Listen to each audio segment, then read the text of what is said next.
¿Qué onda, chavos? ¿Cómo están?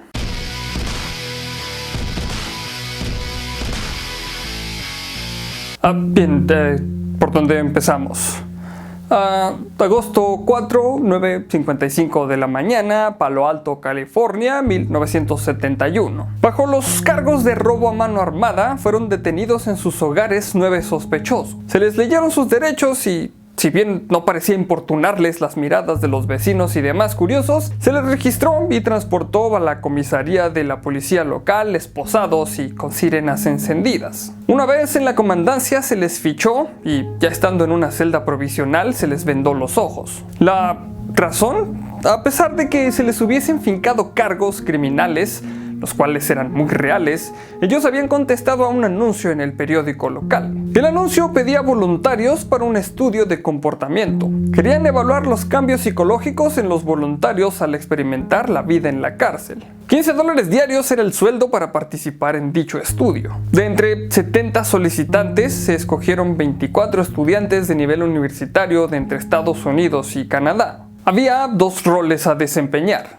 custodio o recluso. Se lanzó literalmente una moneda para asignarles un rol determinado a cada uno. Todos saludables física y emocionalmente, pertenecían principalmente a la clase social media. Se preparó con anticipación un área en la Universidad de Stanford donde los reclusos pasarían tanto así como 2 semanas de su vida. Con barrotes de acero en cada puerta, se contaba con un baño que se encontraba fuera del área de encarcelamiento, y por patio tenían solamente un pasillo de aproximadamente 1,5 metros de ancho. Cuando se tuvo todo preparado, se trasladó a los presos a lo que llamaremos la prisión de Stanford. Todo esto sin quitarle la venda de los ojos. Se les llevó de uno por uno y fueron recibidos por el alcalde de la prisión. Se les explicó la seriedad de su falta, las reglas, y se les hizo ver claramente que ahora eran reclusos. En el ingreso de estos nuevos reclusos se les registró, desnudó y desinfectó con spray en polvo.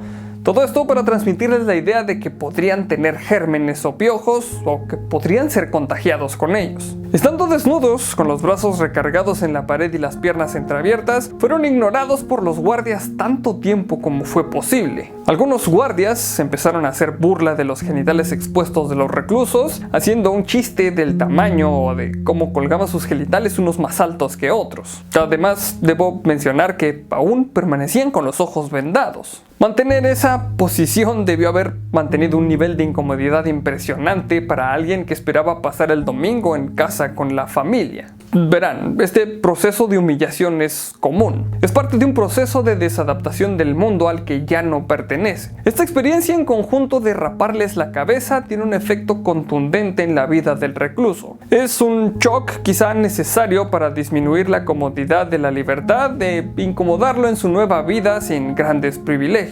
Pero las cosas no quedaron ahí.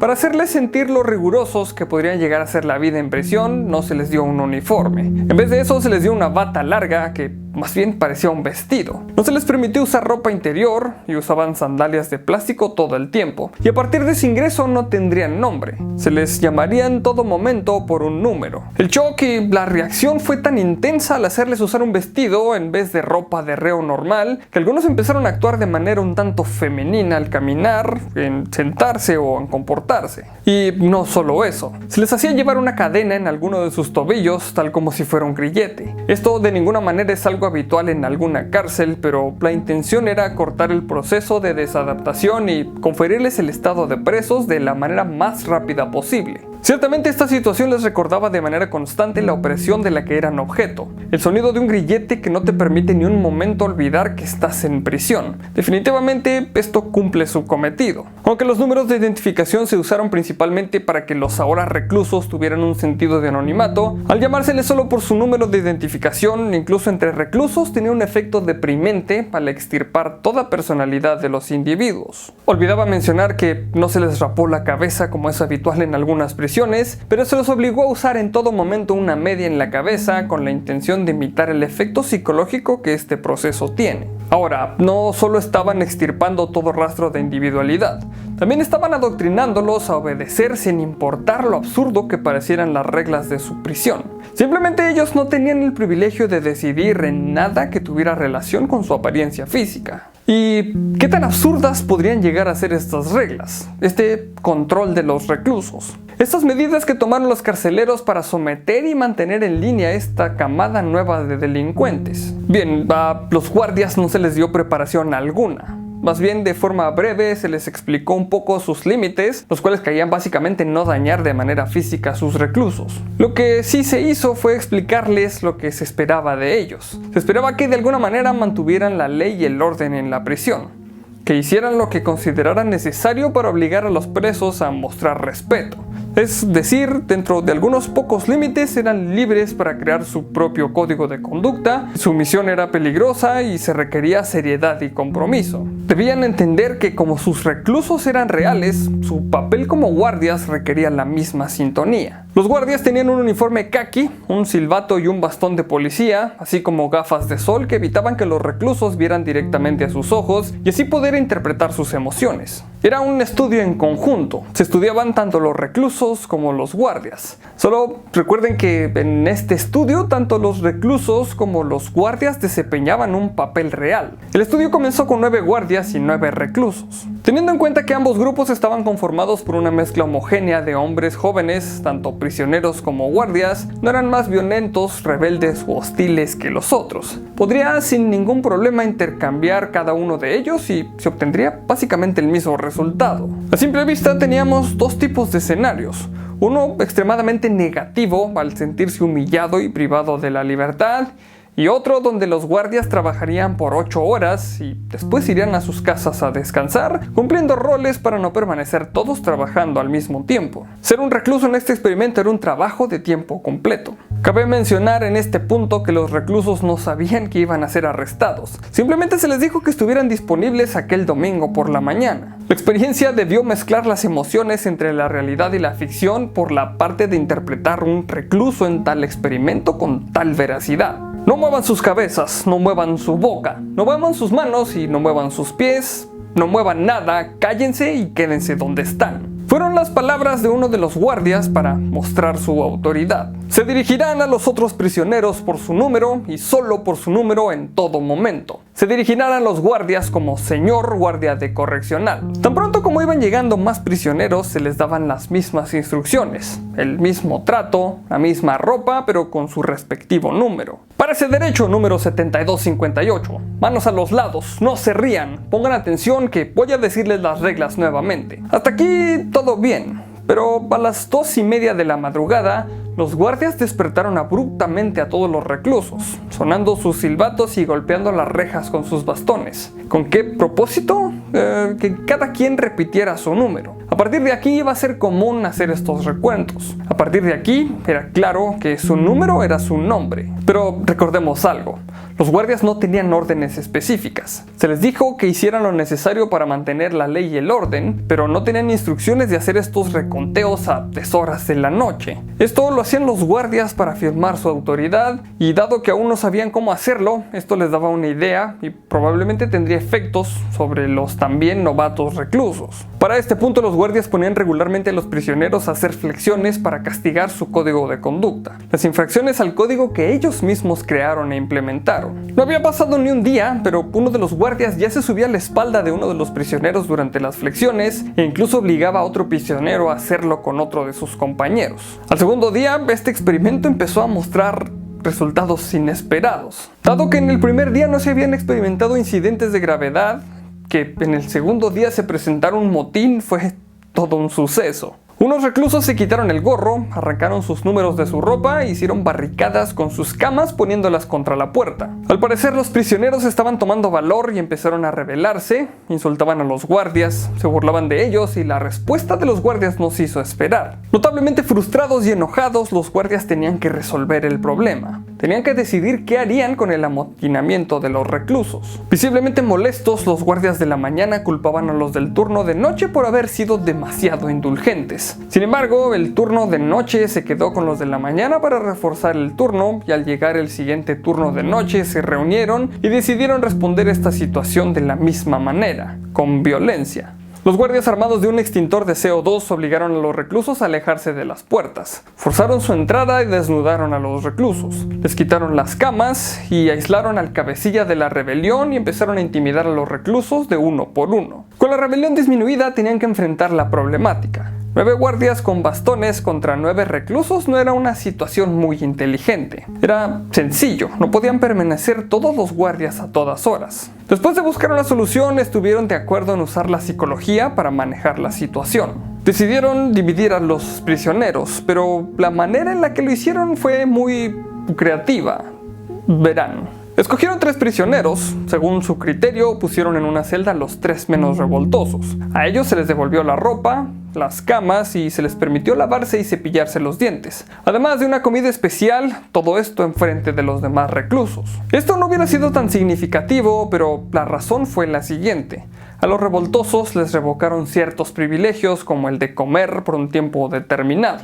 Algo así como mandarte a la cama sin cenar, pero bueno, también les quitaron las camas, ¿recuerdan?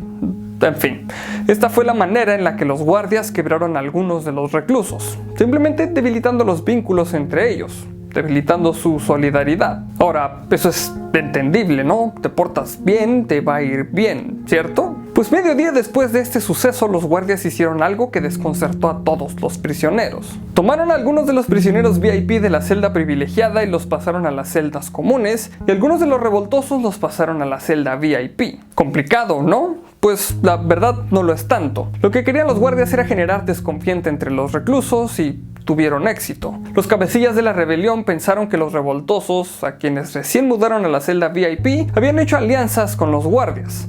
Con seguridad eran soplones.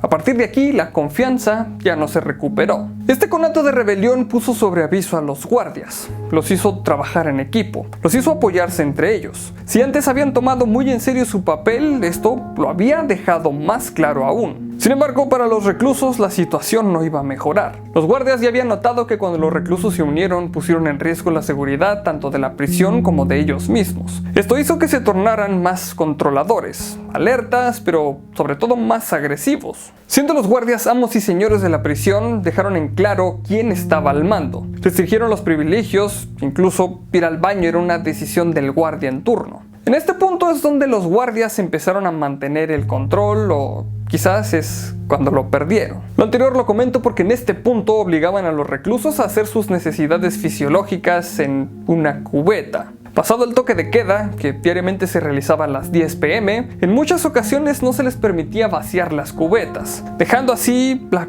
cubeta en la celda. El hedor no tardó en empezar a aparecer, apestando en gran medida la pequeña prisión y haciendo de las celdas un lugar desagradable y deprimente. Más tarde, mientras se verificaba el correo que los reclusos iban a mandar al exterior, los guardias se dieron cuenta de una situación delicada. El recluso 5401 había planeado vender la historia de este experimento a un periódico clandestino cuando este terminara. Era en sí un supuesto activista que quería desenmascarar este estudio porque creía que sería una herramienta del sistema para controlar a los estudiantes. Curiosamente, los guardias les habían dado especial atención a este recluso, quien era un adicto al cigarrillo, y los guardias presionaron por ese lado, disminuyéndole las ocasiones en las que fumaba o prohibiéndoselas en lo absoluto. En este momento, este experimento había sobrepasado mucho de lo esperado y moralmente empezó a sentirse incorrecto. Sin embargo, surgió un problema. El recluso 8612 comenzó a mostrar un trastorno emocional agudo. Aunque en un principio no le creían del todo, él insistía en ver al supervisor de los guardias,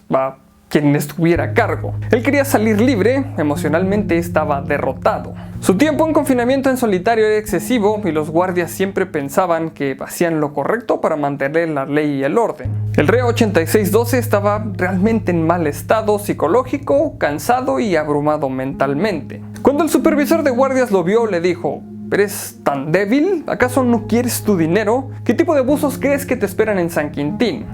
Mira, si en verdad sientes que ya no puedes más, te voy a ofrecer esto. Básicamente le ofreció ser su soplón dentro de las celdas. Le dijo: voy a arreglar que los guardias no te atormenten más. A cambio, danos información de vez en cuando. Así terminarás tu tiempo aquí, y si crees que no puedes más, hoy en la noche dime y te sacaremos de aquí. Para este entonces, los demás reclusos ya sabrían que él había intentado irse y no lo había logrado. Y no fue sino hasta el siguiente recuento que les dijo en voz alta a sus compañeros: nadie puede renunciar. Nadie puede salir de aquí. Estas palabras pusieron en el ambiente de la prisión un sentimiento de desolación. Sintieron quizá algunos de ellos por primera vez que la realidad era esa. Estaban encarcelados de verdad. No había forma de que los liberaran de prisión. tendrían que buscar ayuda legal e investigar si podían romper el contacto. Un día después, los guardias tenían una preocupación. La prisión dispuso de 1 hora de visita y las condiciones en las que se encontraban los presos y la cárcel en sí eran deplorables. El hedor y los reclusos no estaban en situaciones de recibir a nadie. A los guardias y al director de la prisión le preocupaba que los padres de los reos vieran las condiciones en las que estaba la prisión y, al ver la situación en la que se encontraban sus hijos, decidieran no salir de ahí sin llevárselos consigo. Así que pusieron manos a la obra y aprovecharon el poder que tenían sobre los reclusos para ponerlos a limpiar y pulir las celdas. Los pusieron de buen humor, dándoles suficiente comida para que estuvieran contentos, se les arreglaron para reproducir música a través del intercomunicador que estaba instalado en la prisión y además lavaron a los reclusos, los afeitaron y arreglaron para no despertar mayores sospechas. Manipularon la situación de tal manera que los padres no se dieran cuenta de lo delicado de la situación. Al llegar los visitantes, el maquillaje de la prisión permitió que no se levantaran sospechas. De hecho, les pareció que la experiencia era algo diferente y divertida. Se limitó la visita a 2 personas por recluso y en el tiempo se dejó más o menos 10 minutos. Aunque los padres se quejaran de lo limitado y estricto de las normas de visita, terminaron cumpliéndolas y participando de manera normal. Pero, sin embargo, era inevitable que no se percataran del cansancio mental y físico de los reclusos, pero sobre todo de la angustia que reflejaban. Hablaron con el superintendente de la prisión, quien en este caso era el Dr. Philip Zimbardo, y acordó que pondrían especial atención en mejorar las condiciones de la prisión. Otro de los padres preguntó si no era demasiado difícil la situación que estaban experimentando los presos, a lo que el superintendente dijo: ¿entonces cree que su hijo no lo soportará? Algo enojado, el padre dijo: mi hijo puede hacerlo, lo hará. Pero la situación era aún peor para los reclusos en este momento. Para ese tiempo ellos habían ya aceptado la realidad. Eran reclusos reales y no era fácil para ellos distinguir los límites de la situación. Para este punto, el recluso 8612 había sido liberado dado el deterioro mental que presentaba.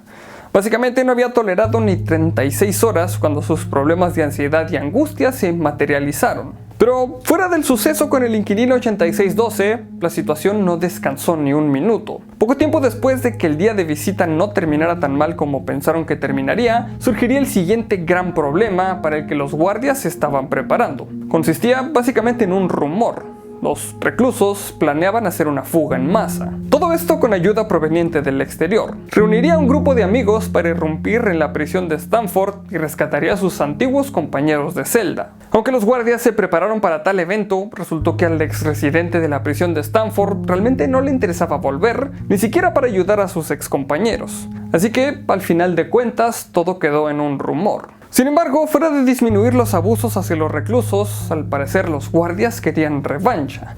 ¿Pero de qué? Bueno, por el estrés de prepararse para defenderse del presunto plan de fuga en masa. Muy probablemente los pobres reclusos ni tenían idea sobre el rumor, pero ahí estaban de nuevo. Los guardias intensificaron el nivel de vejaciones. Hacían que los reclusos limpiaran los baños sin usar guantes. Sí, así, con las manos desnudas. Además de forzarlos a realizar extenuantes actividades físicas. Ya no solo eran flexiones, eran también flexiones y saltos extendiendo los brazos o cualquier otra aberración que les sirviera para seguir controlando física y psicológicamente a los reclusos, de por sí lastimados emocionalmente. Pero la situación aún así solo empeoró. Aunado a los castigos como dejarlos sin comer, dejarlos parados por horas, hacerlos limpiar los inodoros con las manos desnudas, los guardias llegaron incluso a poner castigos de índole sexual con presuntas posiciones o hacerlos pretender que se practicaban sexo oral unos a otros. El hecho del uso de la cubeta para hacer sus necesidades fisiológicas o simple hecho que desde que iniciaron su aventura en la prisión de Stanford usaron un vestido, sandalias y sin ninguna ropa interior, el nivel de maldad que imprimieron los guardias para controlar a los presos fue lo que permitió que este estudio sacara varias conclusiones. Y por si fuera poco, todo empeoró cuando Zimbardo invitó a un sacerdote para que visitara a los presos. Habiéndose entrevistado con cada uno de ellos, siendo un sacerdote real, para él representó abrumador que ninguno de los presos se presentara con su nombre real. Ellos usaron su número. 5 días le había tomado a este experimento para remover toda individualidad de sus reclusos. Empecé a notar que perdía mi identidad, que no era yo la persona que se llamaba Clay, la persona que se metió a ese lugar, la persona que se presentó de manera voluntaria para ir a esa cárcel, porque fue una cárcel para mí y aún lo es. Estas fueron las palabras del preso 416, quien era un recién llegado. Entró llenando el lugar del preso que fue liberado. El efecto que tenía esta prisión en los reclusos era devastador y extremadamente rápido. El sacerdote se había ofrecido voluntariamente para hablar con los padres de los reclusos, aconsejándoles que buscaran un abogado para ayudarlos a salir. Dicho esto, en la quinta noche, algunos padres fueron a visitar al doctor Zimbardo. Querían saber el proceso legal para liberar a sus hijos. Aquí empezó el final del experimento. Incluso cuando entre los guardias algunos habían tomado roles, como el guardia bueno y comprensivo, o el malo y controlador, buenos y malos guardias habían tomado su papel en abuso y sadismo. Y pensar que estos mismos estudiantes que hacían de reos podrían haber sido elegidos guardias con solo el girar de una moneda.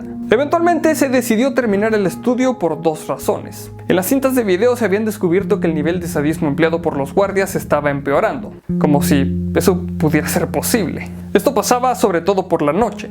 Quizá ellos tenían en mente que las cámaras dejarían de rodar en ese turno. Los castigos cada vez más denigrantes hacia los reclusos llegaron a tocar una delgada línea que llevaba sus castigos al límite de la pornografía. La segunda razón, explica Zimbardo, fue porque una colega de Stanford, Christina Maslach, protestó enérgicamente al ver que los reclusos se les hacía caminar en fila hacia el lavabo con las piernas encadenadas y con sus rostros cubiertos con una bolsa de papel. Llamó la atención de Zimbardo y cuestionó la falta de límites morales en este estudio. Esta llamada de atención hizo que el propio Zimbardo se diera cuenta que él había permitido todo eso, que él mismo había dejado de ver la delgada línea moral romperse en el transcurso de este experimento y que había empezado a tomar algunas de las acciones perversas de los guardias como normales. Este experimento había terminado. Una vez que se dio por terminado oficialmente, se tuvieron varias reuniones. Primero con los guardias y después con los presos, incluso aquellos que habían sido liberados y por último con todos juntos. Aunque esto se supone que tenía como fin principal el encaminar moralmente a los participantes de este estudio, ubicarlos en la realidad en donde esto solo fue un experimento, curiosamente al término de en prisiones reales había tenido motines. La prisión de Ática de Nueva York duró semanas de negociaciones con los reos quienes tenían rehenes, todos ellos guardias. Sin embargo, terminó con la decisión del gobernador Nelson Rockefeller de tomar a la fuerza la prisión, que terminó con 28 reos muertos y varios guardias también corrieron la misma suerte. ¿Hasta qué punto Zimbardo empezó a ver esta situación como algo normal? ¿En qué punto olvidó que eran estudiantes dentro de un experimento para permitir que los guardias tomaran tan sádicas acciones para imponer el orden? ¿En qué momento estudiantes comunes, presas del hastío y la falta de control, se tornaron en unos monstruos? Fueron 6 días en total. Entonces, ¿cuál es la situación real en algunas de las prisiones? Porque en esta prisión solo había estudiantes. Zimbardo terminó escribiendo un libro, The Lucifer Effect, el porqué de la maldad. Relata con más detalle todo lo ocurrido en esta prisión de Stanford. Y en este lanza varias interrogantes. ¿Qué hace que una buena persona actúe con maldad? ¿Cómo se puede seducir a una persona moralmente orientada para actuar de manera inmoral? ¿Dónde está la línea que separa el bien y el mal? ¿Y cuáles son las consecuencias en cruzarla? La conclusión a la que llegó Zimbardo es que todo había dependido de las circunstancias. Que cualquiera puede llegar a hacer un acto malvado, pero también cualquiera puede hacer un acto heroico. 6 días de prisión de 15 días que se planearon inicialmente fueron suficientes para llegar a esto. Para este resultado tan ambiguo se requirió aterrorizar a más de 10 estudiantes en un experimento que hasta el día de hoy es catalogado como moralmente cuestionable. Gracias por seguir esta historia. Aquí abajo te dejo el link donde puedes obtener información incluso más detallada de este experimento. Muchas gracias por ver este capítulo. Recuerda que ya están disponibles en la tienda las playeras oficiales del canal. El link está en la descripción. Si el video te gustó y quieres ayudarme a seguir haciendo videos y a mejorar el contenido, o si simplemente me quieres invitar a una cerveza por el buen trabajo, en la descripción del video te voy a dejar el link a mi Patreon. O simplemente puedes compartir el video con tus amigos y si no estás suscrito al canal, este es el mejor momento para hacerlo. Los saludos de hoy son para Shidoku-sama, para Pepe Papas, para Pablo Rojas, para Mundo Julius y por último un saludo para el Cabeza de Apio. Ya sabes que si quieres que te salude solamente tienes que dejar un comentario. Por aquí abajo te voy a estar dejando mis redes sociales para que me sigas y podamos estar más en contacto. Y recuerda que hay videos nuevos casi todos los días. Recuerda también dar clic a la campanita para que te lleguen todas las notificaciones de los videos. Solamente me queda recordarles que mi nombre es Arnoldo Montaño y como siempre, nos veremos en el futuro.